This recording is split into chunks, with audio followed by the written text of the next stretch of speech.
इंसानी हुकूक के आलमी दिन पर मकबूजा कश्मीर और गजा में फलस्तीनी बदतरीन मजालिम का शिकार। सदर आरिफ अलवी ने पैगाम में कहा, आलमी बरादरी फलस्तीन और मकबूजा कश्मीर में मजालिम बंद करवाए। निगरां वजीर आजम अनवारुल हक काकड़ का मकबूजा कश्मीर और फलस्तीन में इंसानी हुकूक के संगीन खिलाफ वर्जी पर इजहार तशवीश। इंसानी हुकूक के दिन पर पैगाम में कहा, आलमी बरादरी कयाम अमन के लिए मुस्बत किरदार अदा करे। भारत इंसानी हुकूक की खिलाफ वर्जियों में सरफहरिस्त। अगस्त 2019 में मकबूजा कश्मीर की खुसूसी हैसियत खत्म करने के बाद अब तक 1000 से ज्यादा कश्मीरियों को शहीद किया जा चुका है। मकबूजा कश्मीर में 75 साल से भारतीय फौज के हाथों जारी बुनियादी इंसानी हुकूक की खिलाफ वर्जियों पर आलमी बरादरी की मुजरिमाना खामोशी भी अक़वाम मुत्तहिदा के इंसानी हुकूक चार्टर पर सवालिया निशान है। सवार मोहम्मद हुसैन शहीद निशान हैदर का 52वां यौम शहादत। 1971 की पाक भारत जंग में जफरवाल शकरगढ़ सेक्टर पर सवार मोहम्मद हुसैन शहीद ने जुर्रत की आला मिसाल कायम की। दुश्मन को भारी नुकसान पहुंचाया। तनहा 16 भारतीय टैंकों को तबाह किया था। अफवाज Pakistan chairman joint chiefs of staff committee और सर्विसेज चीफ्स का पाकिस्तान के अजीम सपूत को खिराज अकीदत। पूरी कौम को अपने बहादुर सपूतों पर फख्र है।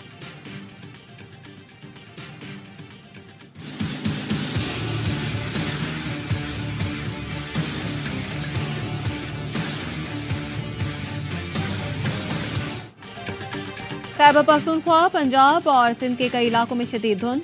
हद निगाह कम होने पर लाहौर सियालकोट मोटरवे बंद की गई।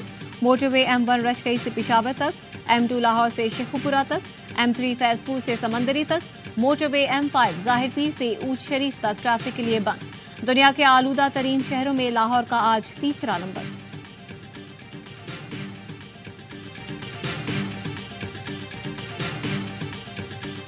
सरकारी स्कीम के तहत हज दरख्वास्तें आज भी नामजद बैंकों में जमा करवाई जा सकती हैं।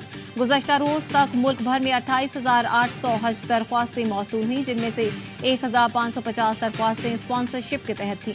रवा साल हज दरख्वास्तों की वसूली में कमी देखी जा रही है।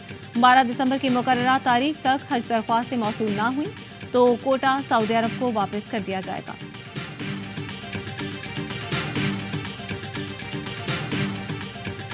निगरां वज़ीर आला पंजाब का 3 तरक्याती मंसूबों का दौरा। शाहदरा फ्लाईओवर्स की साइड रोड्स, रावी के नए पुल, बेदिया अंडरपास का मुआयना किया। मोहसिन नकवी ने कहा कि आवाम को दरपेश मुश्किलात के पेश नजर प्रोजेक्ट की तकमील में मजीद ताखीर नहीं होनी चाहिए।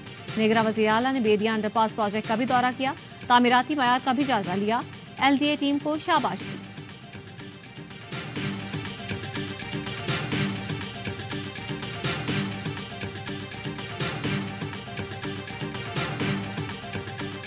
और एशिया कप अंडर 19 क्रिकेट का सबसे बड़ा मुकाबला। रिवायती हरीफ पाकिस्तान और भारत पर मुकाबले। ग्रीन शर्ट्स की दावत पर भारत की बैटिंग जारी। कौमी कप्तान साद बेग कहते हैं, भारत को कम स्कोर पर रोकने की कोशिश करेंगे।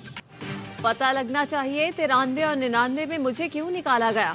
हमने कहा कारगिल लड़ाई नहीं होनी चाहिए थी, क्या इसलिए निकाला? आज वक्त साबित कर रहा है कि हम सही थे। हमारे दौर में 2 भारतीय वज़ीर आज़म पाकिस्तान आए। हमें भारत और अफगानिस्तान के साथ अपने मामलात ठीक करने हैं। नवाज शरीफ का नून लीग के पार्लिमानी इजलास से खिताब।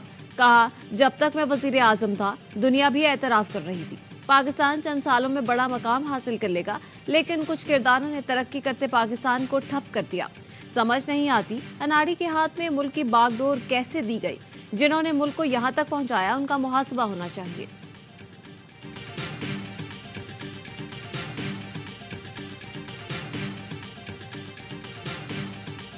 तीन बार नाकाम होने वाला चौथी बार कौन सा तीन मार लेगा? मियां साहब, वोट की बेइज्जती की सियासत छोड़ें, वोट को इज्जत की सियासत करें।